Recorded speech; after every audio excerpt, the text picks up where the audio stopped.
इस पृथ्वी पे आपके कर्मों की सज़ा इसी वक्त मिल जाता है, लेकिन कोई समझता है, कोई नहीं समझता। अगर आप अच्छा करोगे तो आपके साथ अच्छा होगा, आप बुरा करोगे तो आपके साथ बुरा होगा। तो इसलिए आपके कर्मों का फल इसी जन्म में इसी पृथ्वी पे मिल जाएगा। तो इसलिए हमेशा ये मत सोचिए कोई देख नहीं रहा है, कोई मतलब कि आपकी जो हरकतें आप लोग करते हो तो कोई सुन नहीं रहा है, वो पुनः आपको मिल जाता है। मैं छोटी-छोटी बातें बता रही हूँ, छोटी जो चीज़ें मैंने जैसे किसी को सपोज़ दैट कि मेरे घर परिवार में किसी को फ़ीवर हुआ है, किसी की तबीयत ख़राब है, किसी को चोट लगा है, मेरे साथ ऐसा होता है। आई डोंट नो कि आप लोग के साथ होता है कि नहीं होता है, बट मेरे साथ होता है कि मैं बोल दी कि अरे आप तो बहुत बीमारी रहती हो, आप तो ऐसे रहते हो। तो वो चीज़ें कहीं न कहीं मेरे पर 2-4 दिन हफ़्ते के अंदर ही वो चीज़ें लागू हो जाती है, मेरी तबीयत ख़राब हो जाती है। जो मैं सिर्फ़ तबीयत ख़राब की बात नहीं, जो भी मैं बोली रहूँगी, उसका अपोज़िट होना ही होना है। तो जिसे कहते हैं कर्मों का फल जो है तुरंत मिल जाता है, लेकिन इंसान ये फ़ील करे या ना करे। तो सेम वही हुआ था महाकुंभ में कि लोग जो एक्स्ट्रा बढ़-चढ़ के किराया ले रहे थे और महँगा चीज़ें दे रहे थे, जैसे फल हो गया, ये सब चीज़ें जहाँ मान लीजिए 50 रुपीज़ का केला मिल रहा था, तो लोग उसको 100 रुपए, 150 में, 200 में, 300 में दे रहे थे। तो पानी इतना महँगा किए थे, मतलब प्रसाद इतना महँगा किए थे।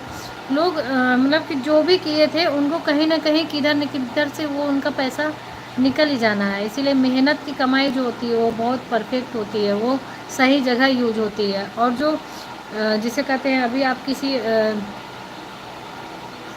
किसी भी डिपार्टमेंट की बात कर लें, जो अनर्गल पैसा लेता है, बेवजह पैसा लेता है, उसका वो पैसा उसी तरीके से निकल जाता है, चाहे उसकी फैमिली, उसकी बीवी, उसके बच्चे, उसके माता-पिता किसी न किसी तरीके से मतलब बीमार होकर दवा में चला जाएगा, चोट लग जाएगा, खो जाएगा, किसी न किसी तरीके से वो चीज़ निकल ही जाता है, पैसा वो हाथ से चला ही जाता है।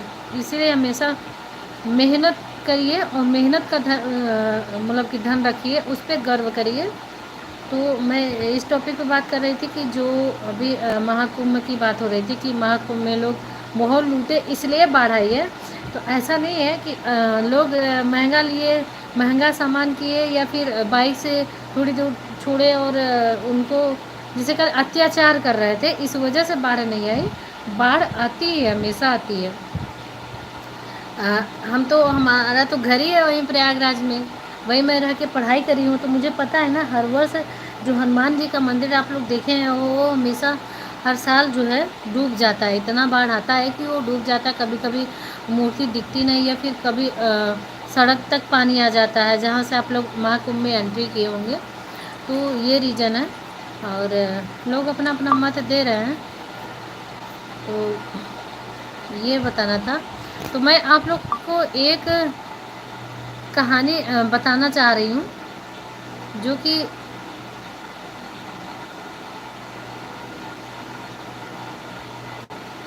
आप लोग वेट करिए 1 मिनट, थोड़ा अपना फ़ोन दीजिए,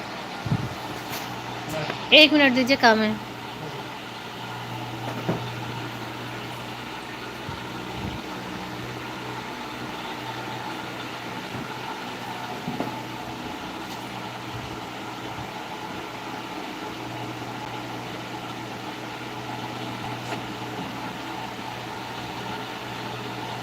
बार बार मैसेज आ रहा है तो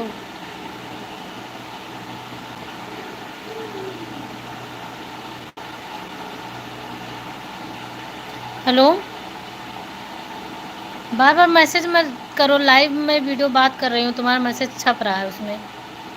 अब फ़ोन काट रही हूँ तो समझना चाहिए ना फ़ोन क्यों कट रहा है।